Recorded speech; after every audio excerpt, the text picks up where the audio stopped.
Every time I reread To Kill a Mockingbird, I'm struck by how vividly Harper Lee paints Maycomb. Even though it's a sleepy Alabama town, it feels like the whole world fits inside those dusty streets. It's wild, isn't it? Maycomb is almost a character in itself. I remember the first time I read the book, I could almost smell the summer heat and hear the neighbors gossiping from their porches. It's like Lee's using this tiny town to ask some really massive questions about justice and humanity. Absolutely. There's so much packed into those front yards and picket fences. Scout's perspective keeps it all grounded, too. She's just a kid, but she notices everything, even if she doesn't always get it yet. That's what I love seeing Maycomb through Scout's eyes. Her innocence actually makes the town's flaws stand out even more. Whenever she bumps into something she can't make sense of, I get this mix of nostalgia and frustration. Exactly. And speaking of things Scout can't wrap her head around, that brings us right to the heart of the story, Atticus, and the trial of Tom Robinson. So, on the surface, Atticus is just this quiet, glasses-wearing lawyer, but under that calm dad vibe, he's basically the bravest person in Maycomb.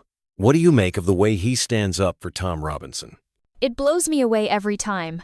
The guy knows he's walking into a hornet's nest by defending Tom, but he does it anyway. It's almost like Atticus is teaching by example. He's not just telling Scout and Jem how to be good people, he's showing them, even when it costs him friendships and respect. There's something so quietly intense about those courtroom scenes. When Atticus calls out the town's prejudice, it's like he's talking to all of us, not just the jury. Totally. And yet, he never gets preachy. He just lays out the facts and trusts people to see the truth, though, heartbreakingly. Most of them don't. I think that makes his courage even more powerful. That actually reminds me of another big theme in the book, the whole idea of innocence and how easily it can be shattered. The symbolism of the mockingbird, Atticus telling Scout and Jem, "It's a sin to kill one," still gives me goosebumps. For you, who do you think embodies that symbol the most? For me, Tom Robinson is the clearest example. He does nothing but try to help, yet he's destroyed by blind hate. But then there's Boo Radley. He's been judged and misunderstood forever, just for being different. Both are these gentle presences that the world refuses to protect.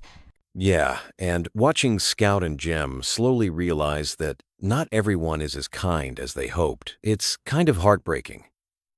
It's empathy in action, like Atticus says. Learning to walk around in someone else's skin. And isn't that just the hardest lesson of growing up? You start off thinking everything's fair and safe, and then you see how complicated and even unfair the world can be. But the empathy they learn feels like the bright spot in all that mess. What's wild is how much that message hits home today, maybe even more so than when the book first came out. Every time I see news about injustice or prejudice, I think, man, we're still wrestling with the same issues Lee wrote about in 1960. Why do you think this book refuses to fade away? Honestly, because we haven't solved the problems yet. The trial in the book might be set in the 30s, but the questions about fairness, about who gets protected, are still playing out, whether it's in courtrooms or just everyday life. The book almost feels prophetic. And it's not just about race, either. Empathy, standing up for what's right. Even when you're outnumbered, those are timeless struggles. Atticus isn't just a hero for the 1930s. He's a blueprint for anyone trying to do the right thing right now. Exactly, and that's why people keep going back to the book. You can't read it and not wonder, what would I do if I were in Maycomb? Would I speak up? It's a gut check every time. That actually makes me think about how personally this story hits us. For me, the quiet hope in Atticus's ideals gets me every single time. What's your most powerful takeaway from the book? For me, it's the way Atticus never loses hope, even after the verdict. There's this bittersweet mix of disappointment and faith in humanity. He keeps believing things can get better, even when they don't. That's what sticks with me too. The courtroom speech gives me chills because it's so idealistic, but then real life comes crashing in. It reminds me that it's not enough to hope for justice. You have to work for it, every single day. It's tough, right? That feeling, that innocence, once it's lost, can't ever be fully restored. But the book also says, hey, empathy is still possible. You can still choose to see the world from someone else's point of view. And honestly, isn't that the part that matters most? Not losing that willingness to understand, no matter how complicated or messy things get. I think that's why To Kill a Mockingbird keeps finding new readers. It never lets you off the hook.